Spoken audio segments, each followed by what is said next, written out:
ചട്ടി ചൂടായിട്ട് വെളിച്ചെണ്ണ ഒഴിച്ച് അതിൻ്റെ അകത്തേക്ക് ചെറിയുള്ളി, പച്ചമുളക്, വേപ്പിലയാണ് ഇട്ടേക്കുന്നത്. നമ്മളിതിൻ്റെ അകത്തേക്ക് കടുകൊന്നും ഇട്ടിട്ടില്ല. ഇതൊരു സാധാ മീൻ കറി ആണ്. സാധാ പണ്ട് എല്ലാവരും വീടുകളിലൊക്കെ ഉണ്ടാക്കിയിരുന്ന ഒരു നോർമൽ മീൻ കറിയാണ് കേട്ടോ ഞാനിന്ന് ഉണ്ടാക്കുന്നത്. അതിലേക്ക് ഞാൻ ഇത്തിരി ഇഞ്ചിയും വെളുത്തുള്ളി പേസ്റ്റാണ് ഇട്ടേക്കുന്നത്.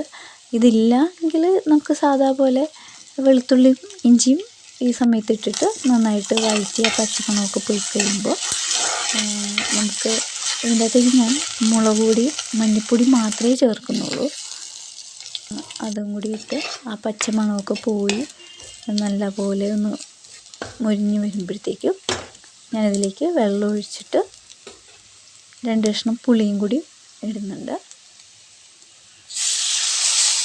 ഇതൊരു നോർമൽ ഒരു സാധാ കറിയാണ്.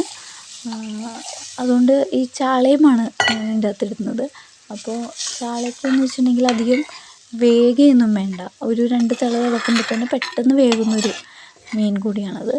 അപ്പോൾ ഒരുപാടിട്ട് വേവിച്ച് ഇതാക്കണ്ട. ഒന്ന് വെള്ളം പറ്റി ആ വെളിച്ചെണ്ണ ഒന്ന് തെളിഞ്ഞ് വരുമ്പോൾ കറി റെഡിയാവും. നല്ല ടേസ്റ്റുള്ള കറിയായിരിക്കും. എന്താണെന്ന് വെച്ചാൽ ചാളയ്ക്ക് പൊതുവേ നല്ല ടേസ്റ്റാണ് കറി വെച്ചാലും വറുത്താലും ഒക്കെ.